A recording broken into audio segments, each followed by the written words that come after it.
Welcome back to another episode of the Soft and Wealthy podcast, where we talk about everything from entrepreneurship, self development, and everything in between.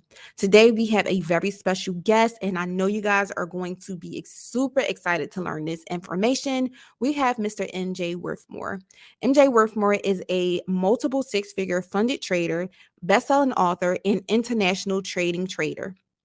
He is a co-founder of the LCA University, an online educational platform that specializes in teaching part-time Forex traders how to earn full-time income from home. Most importantly, he is the husband of Destiny Worthmore and father of 5.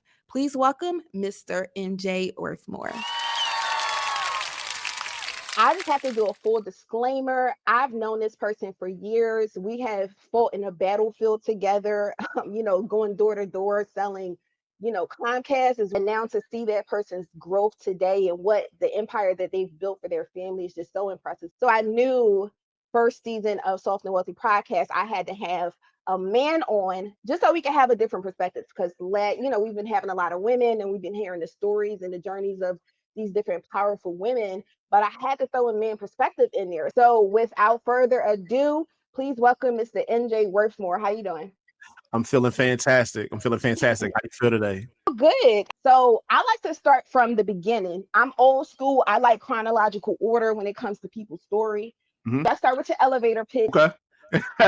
So first and foremost, my name is MJ Worthmore. Everybody calls me Coach MJ, CEO and co-founder of LCAUniversity.com, where we teach Forex traders how to legally rob the banks, because that's where all the money is.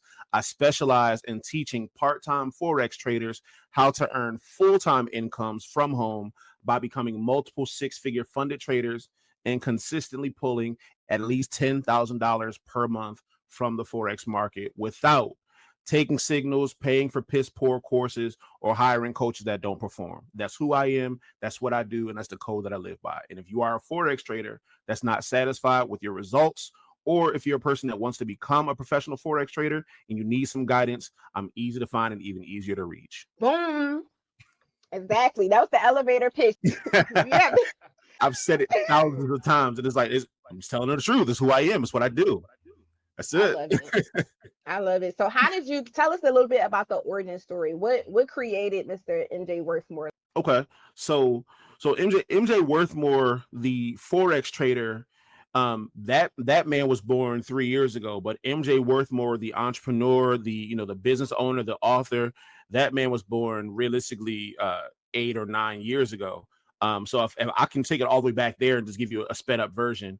I was in Philly at the time, and I've been in, we came up in this game together. I was in direct sales for a while and ended up getting out of direct sales because my first marriage, I'm married to the person I'm supposed to be with, but my first marriage, my wife was not a fan of me being a commission-based representative because she saw that there were good months and bad months. So I ended up getting a regular job and working 14, 15, dollars an hour type jobs.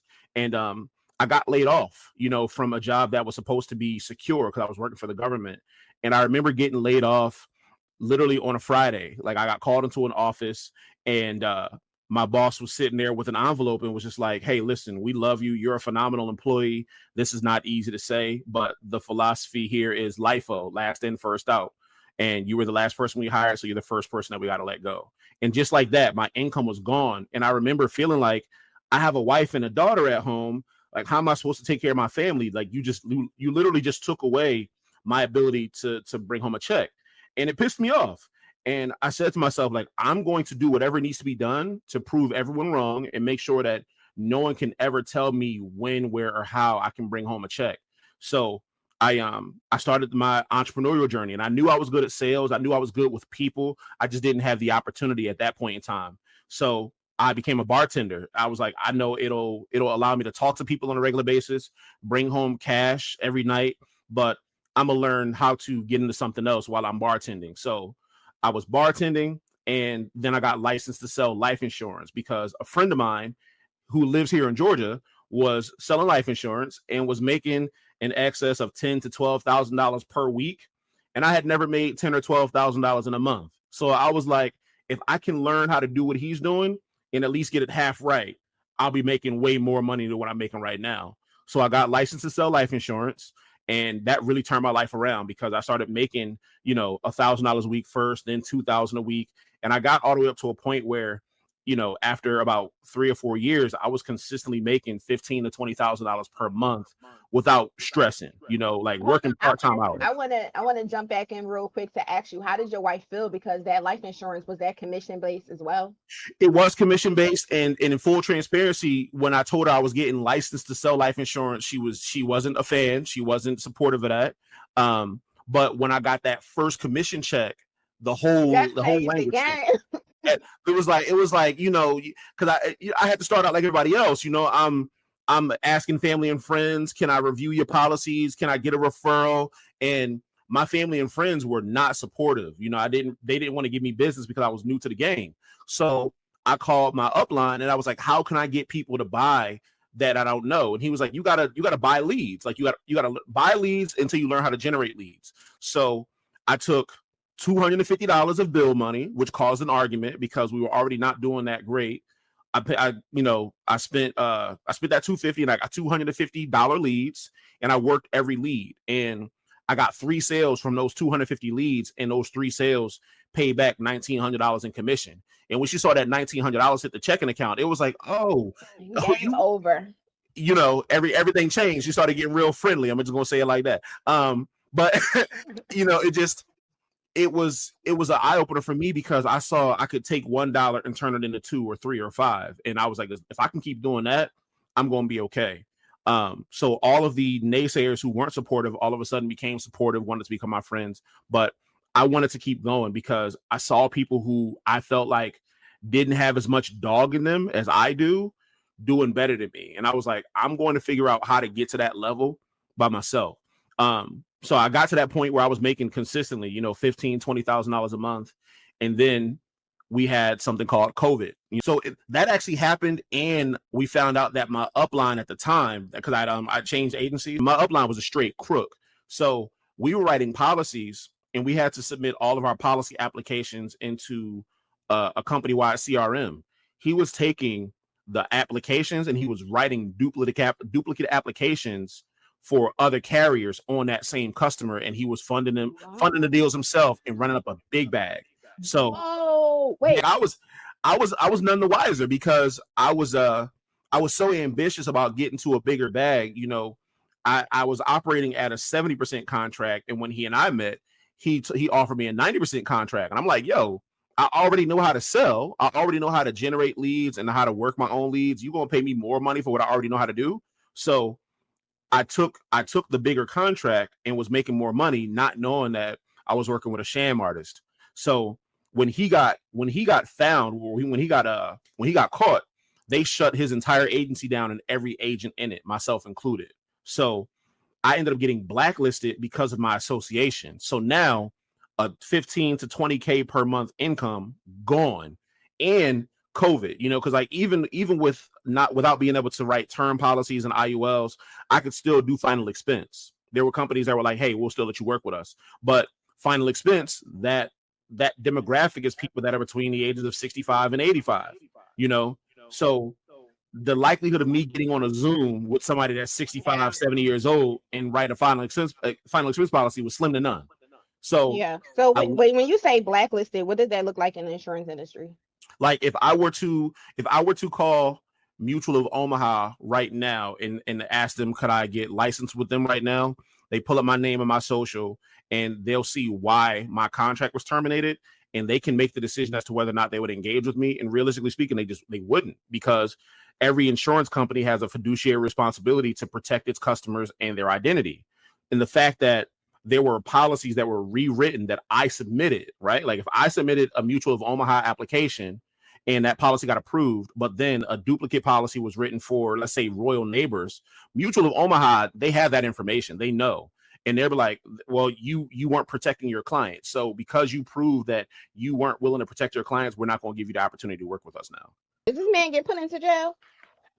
He fled the country. He went back to Israel. Wow. Yeah, it was wild. Like, I'm telling you, for a few months, like my life was in shambles because I think like at this point I was used to making really good money. My ex-wife and I, we had been divorced. I was me and my now wife, we had moved in together. I got a 3-bedroom condo in South Carolina. Like, I'm like, hey, you can live with me. All expenses will be paid. Please just make sure that I eat and make sure that gas stays in our cars. Like I was in a position where I was taking care of everything, my children, myself, my girlfriend, and I was okay with it because I was like, I'm making really great money. And so for all of it to go away like that, I was a mess, and I was even more messed up because it was something that was beyond my control. I'm like, I'm being penalized for something that somebody else did. So I realized that at that point, I still wasn't an entrepreneur. I was still an entrepreneur. I was a person that was working within somebody else's opportunity. And because I was working within somebody else's opportunity, I could fall victim to their character. And I was like, I don't want that anymore. Like, I need to own it, because if I'm operating in character and I'm doing right by my people and I have a skill set that can solve problems, I should be able to stay above water and above board all the time. So I had to go through the process of learning how to do that. But I still needed to fix the issue of the money. So I went back to what I was good at, went back to bartending. And even though it was a pay cut, it was enough to make the ends meet, enough to take care of everything. And then I got introduced to Forex because a friend of mine who I'd known for years knew how good I was in direct sales. He saw me build teams. He saw me, knocking sales numbers out of the park. And he called me about an MLM, a network marketing company, and was like, I'm making this crazy money trading Forex. Have you ever heard of it? And I'd heard about it, and I'd heard about certain companies, and I was like, yeah, I'm not interested. And he was like, well, dude, I'm making $10,000 a month right now. And I knew this person. I was like, if you're making $10,000 a month, like, I know I could do whatever you're doing. Because this is somebody that I had trained at one point. Yeah. And I was like, I'm cool, man. No, thank you. Mind you, I'm saying no to an opportunity to make 10 grand a month, supposedly. And I'm working 70 hours a week to make 8,000 a month as a bartender. Yeah, but that was a risk, because when I first heard about Forex, it was through some type of MLM, and it just initially turned me off until I really got to understand more about it. Exactly. It was the same thing. So when he reached out to me that first time, I was like, I know he just wants me to come to his organization and just build. But then he reached out to me again a couple months later and was like, my income has doubled. And I'm like, what do you mean? He's like, I'm making like 20 grand a month right now. I'm like, bro, you're lying. He's like, I swear to God, I'll send you screenshots of my bank accounts and my deposits, and sent them to me. And I was like, okay, how much of this is from team building and how much of this is from actually trading? And he was like, well, I'll keep it real. Half of it comes from team building. The other half is coming from trading, because I take signals and I do some trading on my own. And I was like, okay, well, if you're making $10,000 a month trading, that's what I'm interested in. Like, can I learn how to make 10K a month trading? And he was like, yeah. And I'm like, well, how long do you think it will take me? And he was like, well, it took me about a year, but I think you're smarter than I am. It should take you at least half the time. So that's what kind of perked my ears up. And then he had one of his friends call me a month later, and she was like, yo, Skylar is now making stupid money, and this is what we got going on. And I was like, okay, let me get in, because I was like, if I can replace my income as a Forex trader, and I saw what these guys were posting online, I was like, if I can do that, I don't care about the recruiting. I won't build a team. I just want to learn how to trade. And that's how I got started. That was 3 years ago. And I don't know, like, the very first time I saw the charts, it was complicated, but it was challenging enough to make me say, I really want to get good at this. I didn't want to let it beat me. And I started making money really fast trading, because I was taking signals. I didn't know what the hell I was doing. I just knew how to enter orders. And so what is taking signals? So like a signal is like, so you'll have a professional, or a trader. They'll give out a trade idea. So like, we trade currencies, and we trade currency pairs. So if I'm a professional and I've got access to a platform, and that platform has 100 traders in it, I can say on that platform, hey guys, I am buying or selling this particular currency pair right now. I want to take profit at these price levels. If price comes to these price levels, then I'm gonna take a loss. And you basically just drop that as an idea in the community. And any trader who sees that idea, they can take it. And if the trade idea goes in the direction that the signal caller called, you'll make money. If it goes in the opposite direction, you'll lose money.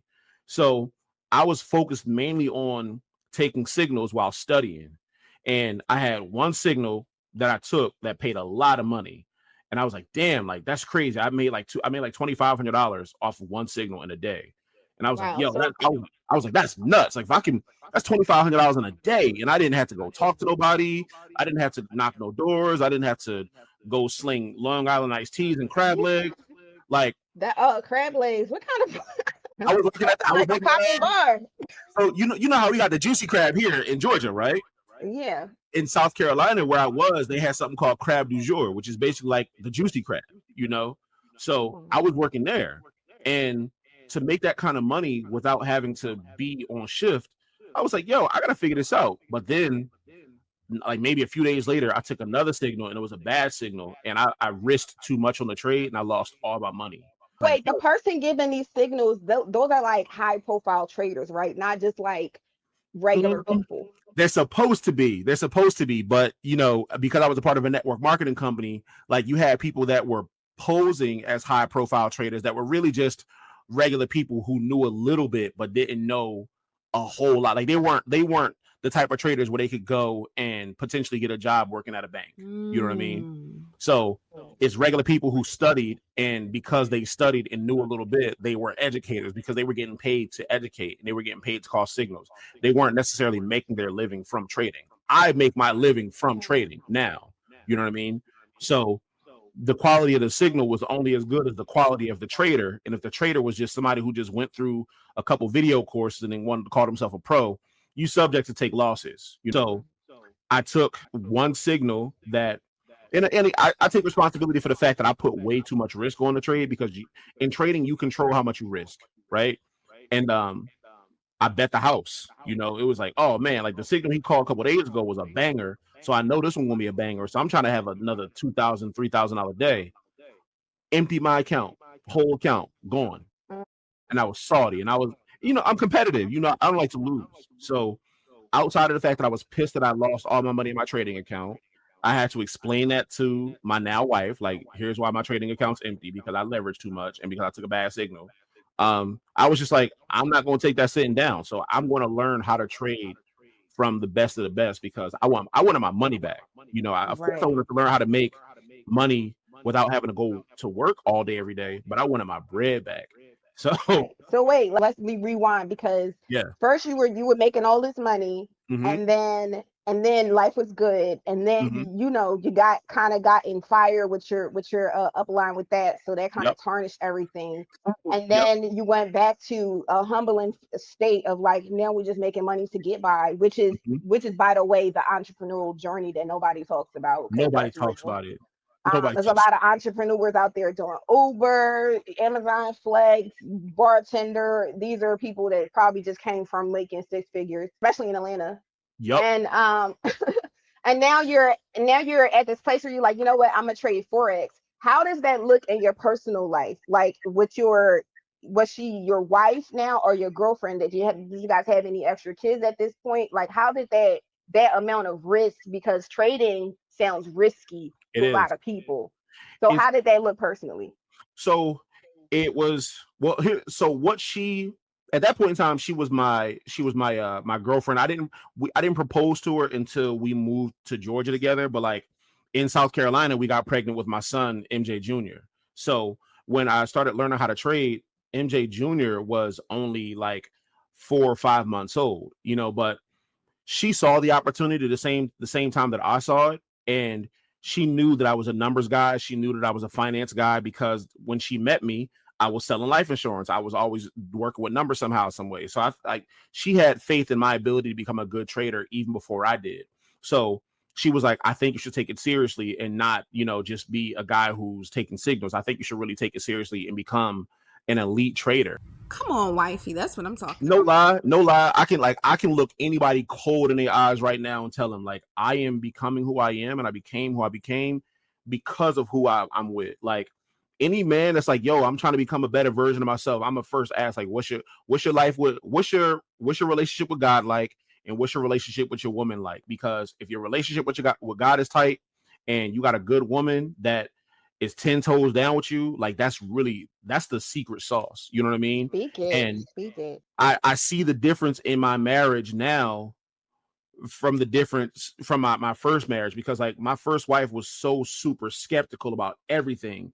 She wasn't an entrepreneur. She wasn't the person that was like, yo, I think if you put your head down and go for it, you can do it. She wasn't that person. It was always like, well, what if we lose? Well, what if you get it wrong? Well, I just feel like you should just get a regular job. And I'm about stability and consistency, like, and that's like, those things don't compute to an entrepreneur, not in the beginning, But also not putting down women that want, that stability life too. Right. That's just not the best suited person for a person that's meant for more. Right. And that's a whole another conversation. Cause like, I have a philosophy that like entrepreneurs should be together, and if entrepreneurs aren't going to be together, then at like the person who is the entrepreneur, whether it's the wife or the husband, they have to have that supportive partner. That's like, I'm down for it. Because at the end of the day, like, my wife is an entrepreneur, but she's not an entrepreneur who has built something from the ground up the way I have. She's got an entrepreneurial spirit, but she is the woman that's like, yo, like, my job is paying me $60,000 a year. I'm gonna stay there because it's great pay, great benefits. The kids get free education.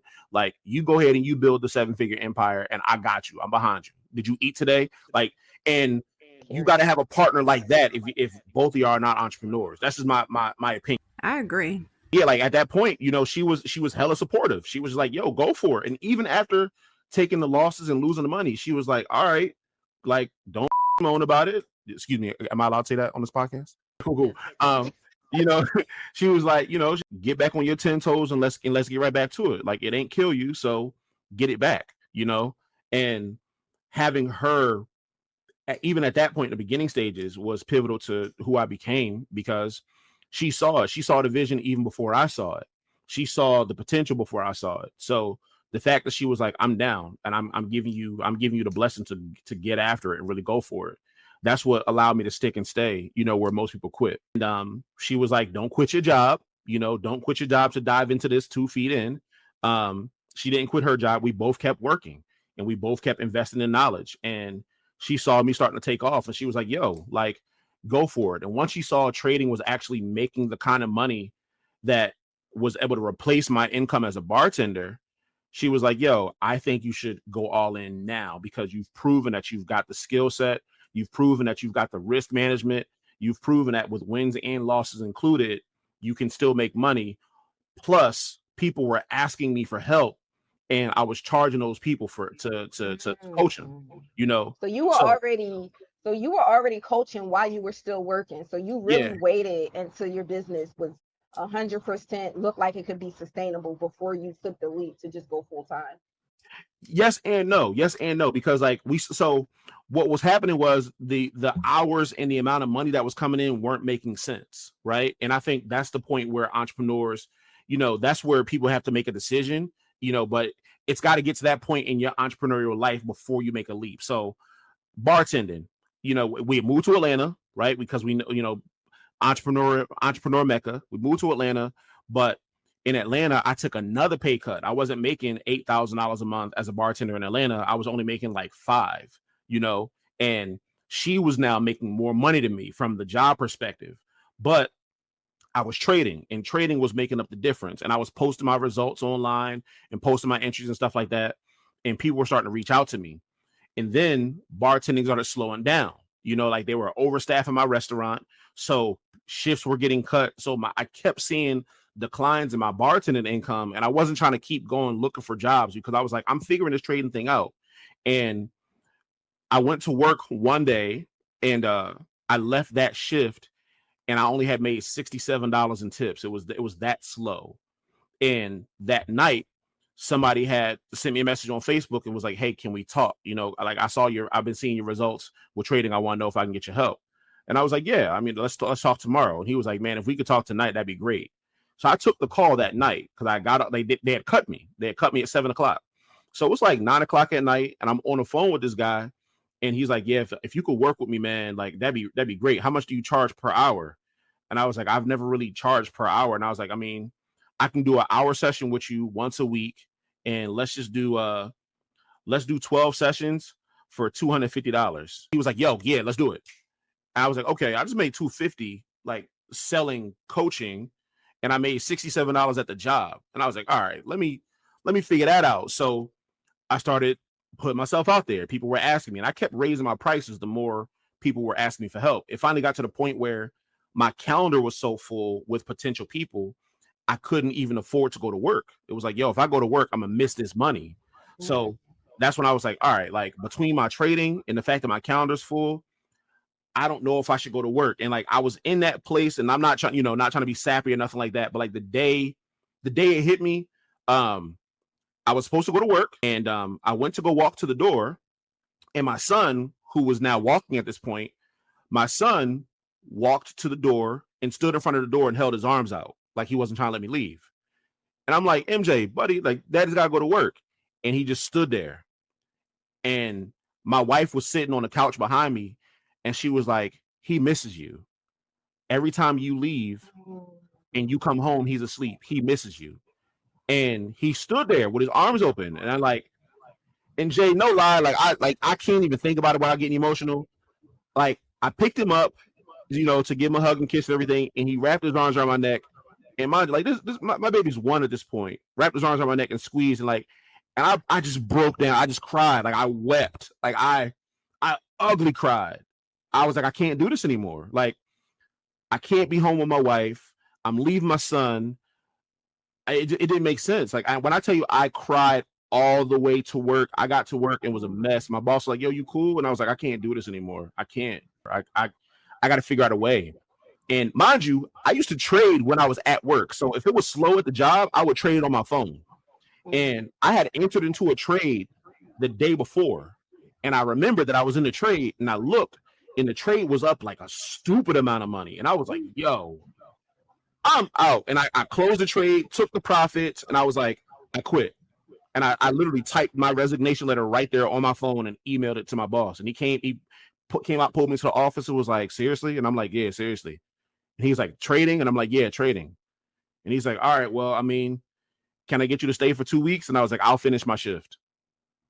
I didn't even finish my shift. Like I stayed for like another hour and then I left. It was like, at this point, it doesn't make sense to keep working this job, because I know that if I put the same amount of energy and effort and focus in along with the hours, the return is going to be substantially bigger. So that's when I made that decision. And then it became a new journey. Like, all right, like now you've quit. Now the safety net is gone. Now what you going to do? Like you going to keep booking one-on-ones crazy, or are you going to find a way to serve more people? So that's when I started learning about creating courses and creating a platform. And like, that's where things really started to take off. Like literally, like my first year in business, I made $50,000. My second year, after I figured out how to make courses and build community, I made like $200,000. Yeah. So how much of this is coming from trading versus the courses? So my trading, consistently, I pull somewhere between $12,000 and $18,000 a month from trading. But that's because I'm a funded trader, right? So like I trade a multiple 6-figure account, and I don't look to hit home runs. And I think that's one of the reasons why a lot of people in trading don't make it, because they're trying to get rich with one trade. I'm trying to have a consistent rate of return, kind of like how, like, like with a good structured IUL, like you can see a person's cash value compound, because the insurance company is like, we're going to give you 4% annually, right? They're guaranteeing that 4% annually compounded. I'm just trying to get 3 to 4% a month, and I broke it down to like 3 to 4% a month is 1% a week. I know that with enough trades, with good risk management, wins and losses included, I can earn 1% per week, but it's 1% of $500,000, right? So if I hit 1% of $500,000, I made $5,000 that week. You see what I'm saying? If I hit a half of 1% of $500,000, I made $2,500 that week. So those $3,000 and $5,000 weeks compound, and then I have a 85% profit share. So if I make $18,000 in a month, that's what I earn, but I get to keep 85% of that because I'm a funded trader. You know what I mean? So that's what's the difference between a funded? I mean, you kind of just fleshed it out, but for the people that have absolutely no idea what you just said, what is the difference between a funded and non-funded trader? So a non-funded trader is somebody who just puts their own money into the market with a broker, whether that's an unregulated broker or a regulated broker. A funded trader is somebody who is essentially a 1099 trader or a 1099 employee for a liquidity provider. So let's just say J. Carter Bank, I'm gonna put it in the universe. J. Carter Bank has, a couple $1 billion in available liquidity, right? you can hire me as a trader and say, okay, cool, we'll give you $250,000 to manage, and we want you to trade that in the market. So I've got access to $250,000 of your capital.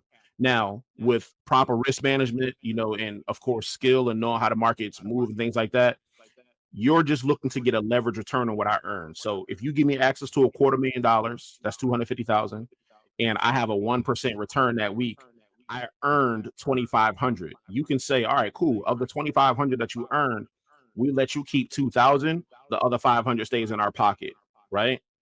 Y'all made $500 off of my performance. I get to keep the bigger piece of the pie, but you might have 1,000 of me. So the bank has 1,000 traders that are making money in the market, and they're just getting a small piece of everyone's profits because they provided the liquidity. So I would be a funded trader. I'd be funded by you versus saying like, hey, you know what? I'm not going to ask Jay Carter to give me access to $250,000. I'm going to take $5,000 of my own money or $10,000 or $20,000 of my own money and see if I can flip it in the market. That's the difference. You just put some ideas in my head. I'm trying to figure out how do I become a bank that funds trader. let's go, multi-trillion dollar conglomerate. Let's have it. Listen, anything's possible. Trust Everything. me. Facts. Exactly. Everything is possible.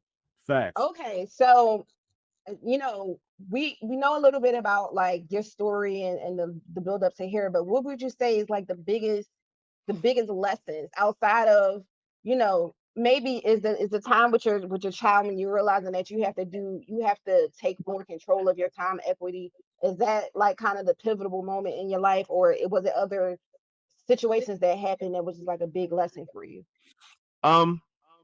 So lessons in terms of like the lessons that I learned in order to succeed, they happen over time. Like I can tell you that my drivers, I have my holistic drivers, and then I have my drivers that like, not everybody would agree with. So like holistically, I want to be the best version of myself that I can be. I want to provide for my wife and my kids. I want to give them a good life. But then there's also the other side of me that's like, I want to prove my ex-wife and my ex-father-in-law wrong. There's the part of me that's like, I know people who are not smarter than me, who don't necessarily have a better work ethic than me, that are out earning me 10-1. I got to fix that. I got to close the gap. That does create some type of competition within you though. Like I could say, I don't like to, I'm not competitive. Like if you're doing something, I'm doing something, I'm not about to look at you and be like, oh, I'm competing with her. I'm not about to make that up in my mind. But right. I do know that like who I am on this earth and all the tools and resources and wealth of knowledge that I have in my mind. And then it does put a little fire under my shoes when I see somebody that's like, just breathe, just started doing something, and then I feel like they're a little bit ahead than me. I'm like, oh, we got to go back to the drawing board because we got to fix that. We got to fix that. Yeah. We got to fix that. I mean, that's how I feel, and I had to embrace that. There's a book that I recommend to everybody, like if they feel like they've got some competitiveness in them, and it's that book Relentless by Tim Grover, From Good to Great to Unstoppable. And he talks about how like certain athletes, because Tim Grover trained Michael Jordan, Kobe Bryant, and Dwayne Wade, and he said like there was a side of them, and it's almost like a darkness, like they want to win so badly that they will outwork everybody, including the person that they were the day before, and that's what makes them dangerous, right? Like it's not even a like, yo, it's me versus you, Jay. It's me versus me, and if you're in the way of that, I'm sorry. You know what I mean? It's one of those. So yeah, I had to accept that. Like that's not in everybody. Not everybody has that, but for those that have it, when you find out that it's there, you have to embrace it. So in many ways, I had to embrace like my own darkness, if you will. Like, yo, I don't like not being better than I was yesterday, and I can't stomach seeing somebody who isn't as naturally gifted achieve at a higher level, because it makes me look at myself like, well, why aren't you, fam? It's not even a jealousy thing like, oh, that person's doing better than me and I gotta, it's not even keeping up with the Joneses. It's like, well, if that person is not even as gifted as you are, why are they doing things that you're not doing? What's wrong with you? Yeah. But somebody could argue, just playing devil's advocate, somebody could argue, how do you know that person is not as gifted as you are? Clearly they are gifted at whatever they're doing, because it's True. selling them. True. And I've accepted that, but there are also people that I know personally, and it's like, I know you're not gifted. You know what I mean? Like no, everybody's like, gifted. It's like you like no, but you know what the truth is? Some people's gift is their ability to execute, Yeah, right? And their ability to work. So, for example, a really good friend of mine, his name's Jared. He and I we played college basketball together, and we ended up playing against each other. And mind you, I'm 6'3.5". I'm naturally strong. I'm naturally fast. I jump high. I had a lot of natural gifts. Jared was only 5'10". He wasn't the quickest. He wasn't the most raw talented basketball player, but he would get an instruction from coach and he would double it. So coach said to me, like, MJ, shoot 500 jump shots this weekend. I would go lackadaisical, maybe shoot my 500 because I was a good shooter. Whereas Jared would go to the court and he would make 1,000 jump shots. It wasn't even about shooting 500. Be like, I'm not going to leave until I've made 1,000. So he might end up putting up more shots than me. And because he did that so often, he ended up becoming a better player in a lot of regards. And like, I had to tip my hat to him because he wasn't gifted like I was, but his gift was just that sheer tenacity of like, I'm going to outwork everybody, you know. And because he had more to prove. He had to. And it turned into one day us being at the playground and him dogging me. I was like, yo, what happened? Because I used to cook him. And this one particular week, he like, whatever he wanted, he got it. He was killing me. And I was like, okay, I accept that. You know, he put in the work. But if it's my gift versus your gift, and I also see that you're not necessarily working very hard, but you're achieving, it makes me say, what's the missing component on my side? You know, yeah. if And it's sometimes more that person is you. Sometimes the competition, you're competing against your past, especially if you're a high achiever. yeah, You look behind you and you see all of these accolades, and you're like, Jesus, it's like whatever I do put my mind to, I know I'm a win. That's prevalent in my past. But now, right. how do I continuously stay motivated within myself to continuously push for newer heights? And Fact. then also sometimes just being stuck in your ways, because at some point you might get a level of success and you're just like, damn, I don't even know what I just worked so hard to get here. It took me so long to get here. I can't even, this was the goal. So Yeah. now you got to work through the mental challenges of like consistently pushing yourself to go higher. So where are you now, and like where do you feel like you're going? What's next is creating more me's. So I realized that I got here because I call it my own selfish ambitions. You know, it's like, how do I make 10,000 a month again? How do I make 20,000 a month again? How do I get to these numbers? And it was like, whatever I need to do, I need to create courses. I need to take enough trades. I need to get enough funding. Like, that's what I did. Now it's like, okay, I got to this point by just focusing on what I need to do. How do I get to the next level? And what I found is that getting to the next level is changing the question to, how do I get more people to where they want to go? Zig Ziglar said that you can have anything in life that you want if you help enough other people get what they want. I believe that the way it's set up is that you can't get all that you want in life unless you make sure somebody else gets theirs too. Like, I specifically asked myself, what can I do to help the people in my community get rich? Right. And just asking that question and like allowing it to germinate in my mind, I came up with a couple ideas. You know, I'm like, yo, I have a really dope affiliate program. I have a really streamlined system of funnels where if people come into my funnels, they come in only expecting to spend $4, come out the other end spending thousands of dollars. Why don't I just recreate those funnels and give them to my community? Why don't I just recreate my website, replicate my website and give that to my community and show them how to drive traffic to it? Because if they get traffic driven to it, people will buy the things on the website. I give them a bigger piece of the pie. So like, for example, I got a course that I sell for $500. I pay an 80% commission on that. So if Jay Carter comes to me like, yo, teach me how to trade, cool, you're my customer. But then if I say, hey, Jay, can I show you how to generate some more income as you're learning how to trade? You say, yeah. And I'll say, I'll teach you how to be an affiliate. I'm going to teach you how to drive traffic to an offer. You take the information I give you, you drive traffic to that $500 offer. Let's say 10 people buy it. You make a $4,000 commission on that. I'm going to make a stack off the top because I'm keeping 20%, but I've put you in a position to make more money. So now, because you're getting a bigger piece of the pie, and because I've given you the skill set to get at that money, all I got to do is unleash you. You'll go out and run up a bag for yourself, but I've created leverage. I've put myself in a position where I can get a small piece of the action off of whatever Jay does because I'll focus on her getting the big bag. The same concept as being a bank. You letting the traders do what they do, and you just taking that small piece off top. I stole the idea from them. Yep. That's it. But now here's the thing. The bank will provide you with the liquidity, but the bank won't provide you with the education on how to trade, right? So I'm like, why don't I do both?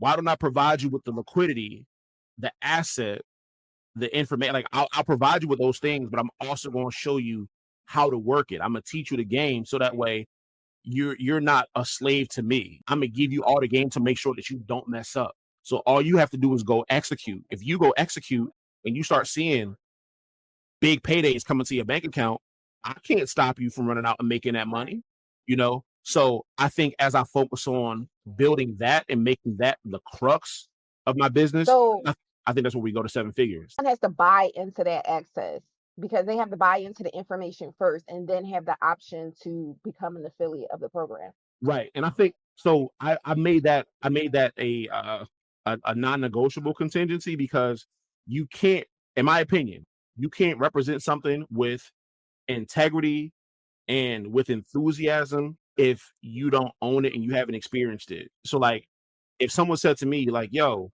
what part of the world should I go to where I can get the best tacos? I could say someplace, but the place that I've experienced is Cozumel, Mexico, where I had the best tacos.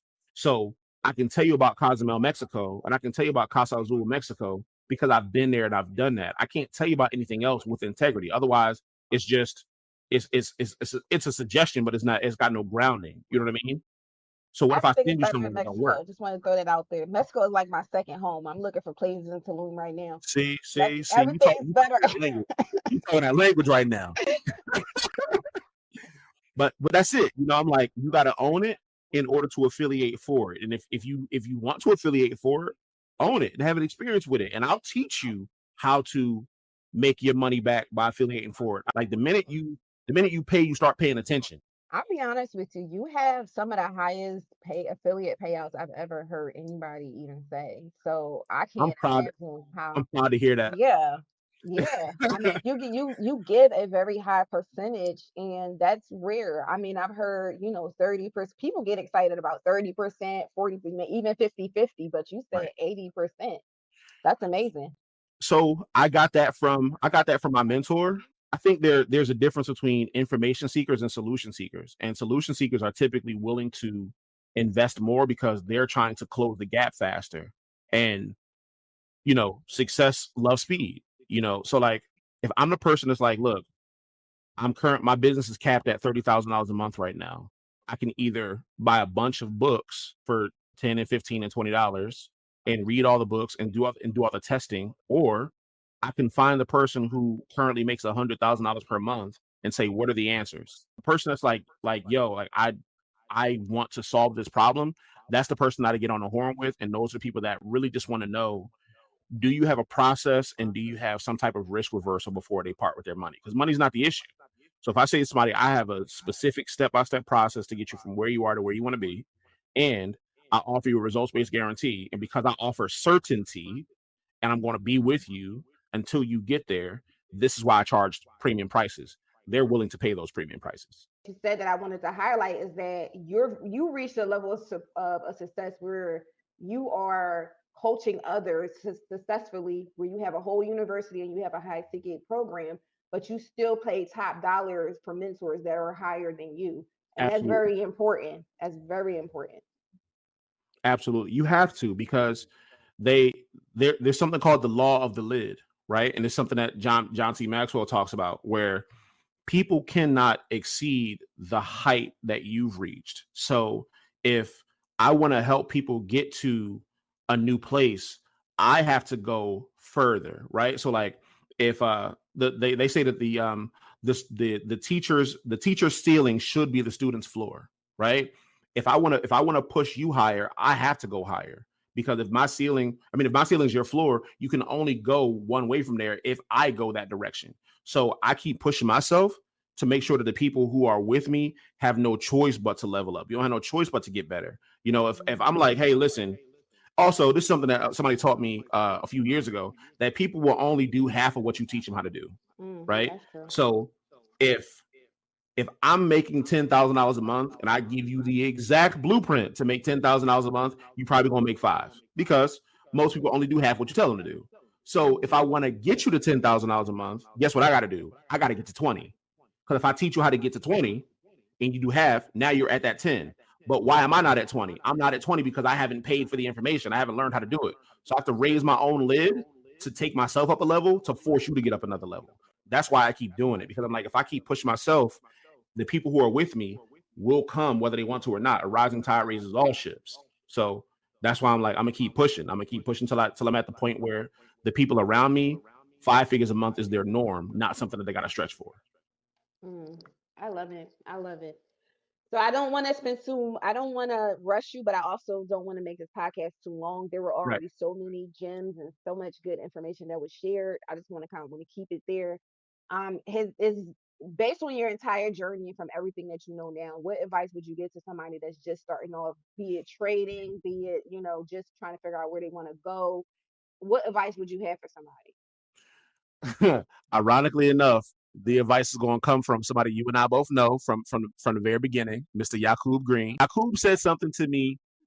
I was 23. I'll never forget it, and I live by it. He said to me that there's nothing wrong with being a copycat, just finding copy the right cat.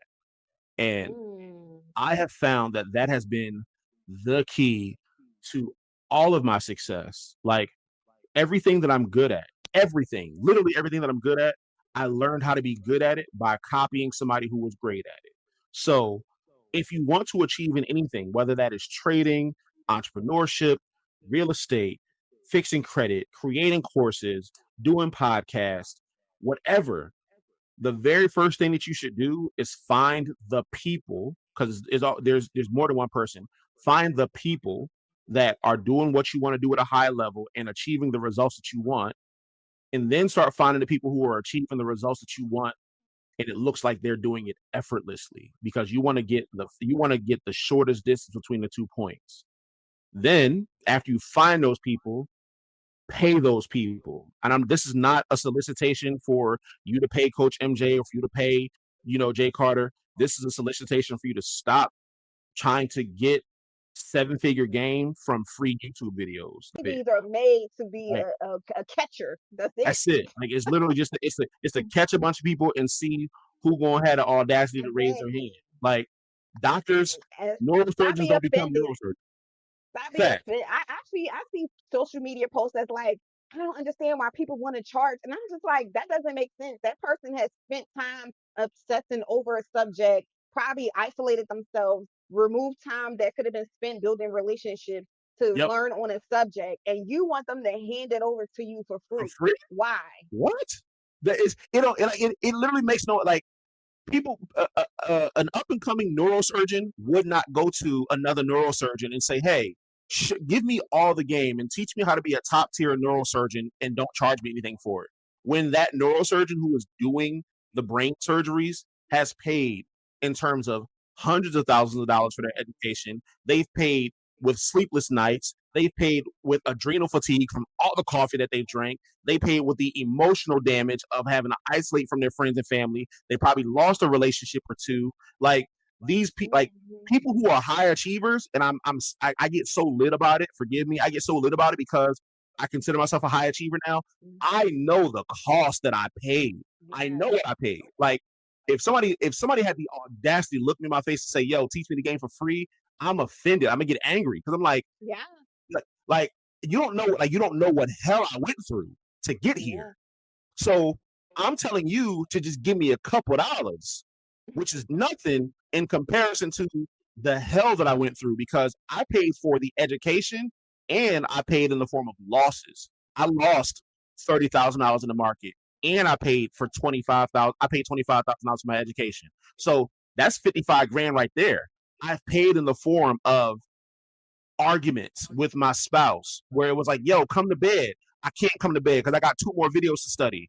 I've paid in the form of seeing my son cry when I left to go to work. I paid too much. So no, you can't have it for free. But what I'm asking for, if you think about it, is a pittance in comparison to what I paid.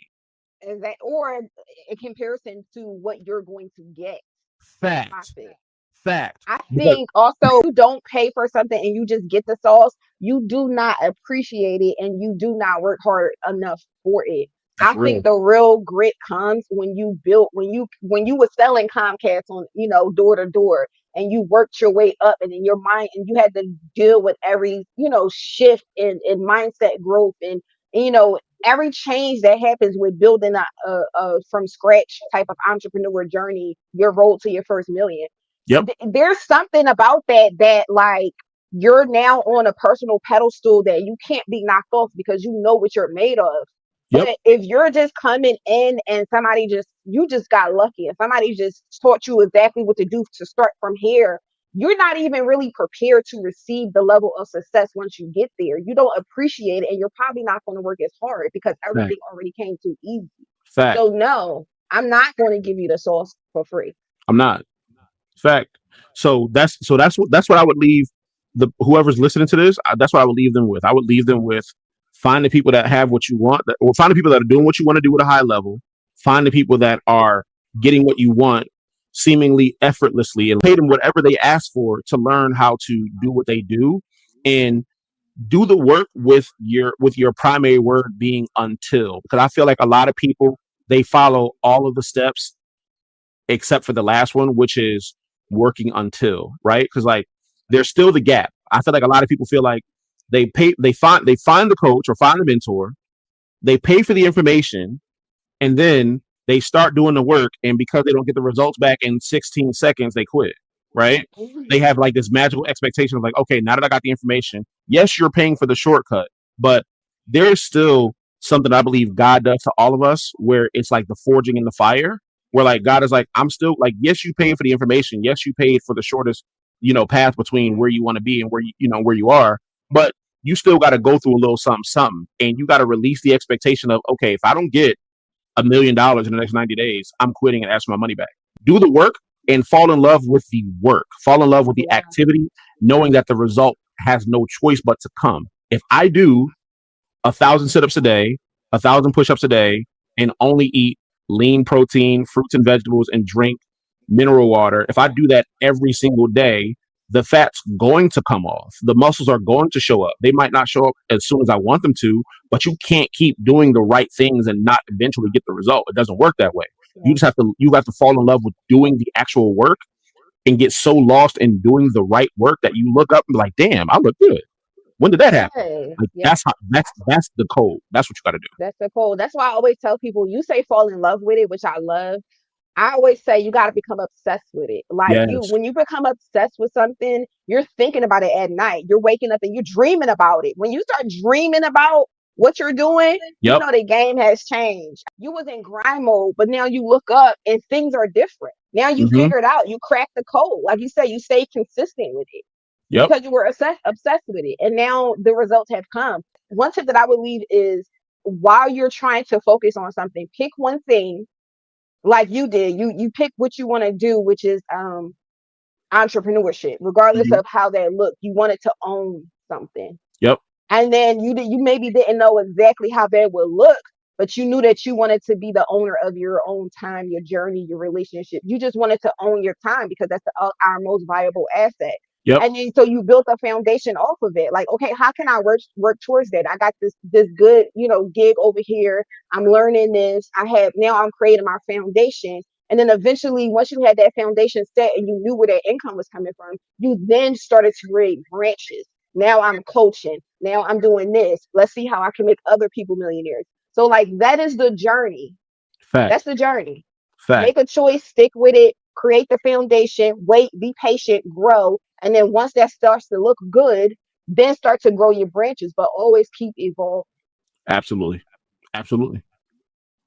Yes, ma'am. Right. Well, you already kind of gave your pitch, but if for the people that just forgot because so many gems just dropped, what offers do you have for us today?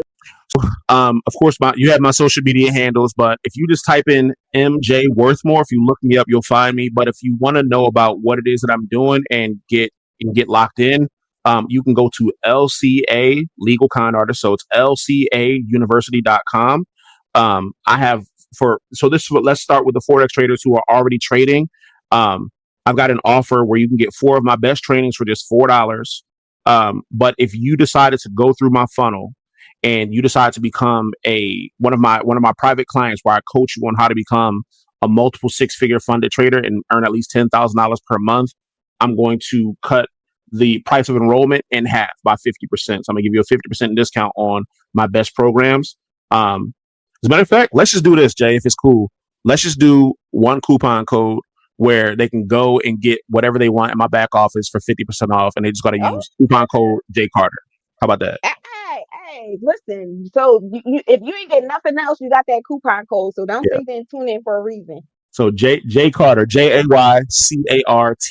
Anything in that back office, put a coupon code in J Carter, all lowercase, and it's going to take 50% off the purchase for you, including my multiple 6-figure program where I work with you day in and day out, week in and week out, until you become a multiple 6-figure funded trader and consistently pull $10,000 from the market every month. I love it. Well, thank you again for even just giving us the bonus time that we got. And then I think I read something about you starting your own podcast pretty shortly. So I'm excited to hear more information about that. And let's go. Absolutely. Let's work. And I definitely so the podcast is mainly for the men, but you'll definitely be one of the ladies that I have on because I feel like you will speak to some of the things that I'm dealing with. So the podcast will be called Mask Off. And it's mainly just helping men to finally unmask and deal with some of the traumas that they have gone through in life and give them access to real life solutions. So I want to give men a voice because I feel like there are a lot of men who are dealing with trauma and they don't know they're dealing with trauma and it's keeping them from becoming the best version of themselves. I want to unmask it, identify what it is, and then connect them with the solutions to help them get through that trauma and get to the point where they want to be in their lives. That's what it's all about. And I feel like you've done that. I mean, we're all work in progresses. But you're right.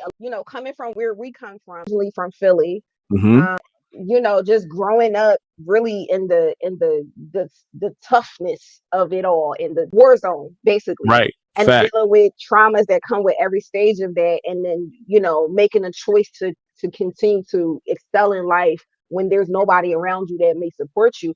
That's a lot, to unpack. And you do have to do a lot of self-development, which is a huge part of this podcast too, on constantly getting past that. So I'll, of course, just tell me when and I'm there. Bet. Cool. We'll set it up. We'll put it on the calendar.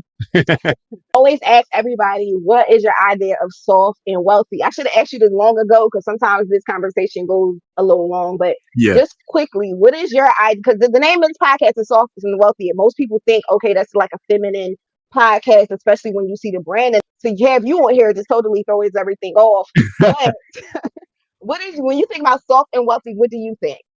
If I had to think about soft and wealthy from a masculine standpoint, I would think so. My definition of wealth is being able to do what you want to do, when you want to do it, where you want to do it, with whoever you want to do it with, without any restrictions. The ability to do that's wealth, and that's not a monetary thing. I would say a man's ability or a person's ability to do that peacefully and unapologetically. That's soft and wealthy to me because I've been on vacations where the whole time I'm on vacation, I'm literally just able to be in the moment and I'm at perfect peace. I'm where I want to be. I'm who I want to be with. I'm doing life how I want to do it. And I'm not going to need a vacation from my vacation, So I think if you can live your life perpetually that way, that's soft and wealthy. Amen. And yes, men can be soft too. Soft, we need to change the definition of soft. Soft doesn't mean like soft, literally. It could just be like his life is at peace. Yeah. He has a soft life. So I love that. Can I give you this quote? Because I think it's appropriate. Go ahead. Bruce Lee, he said, Bruce Lee said, well, so a student had asked Bruce Lee, you teach, you promote peace, but you teach how to fight. Why is that?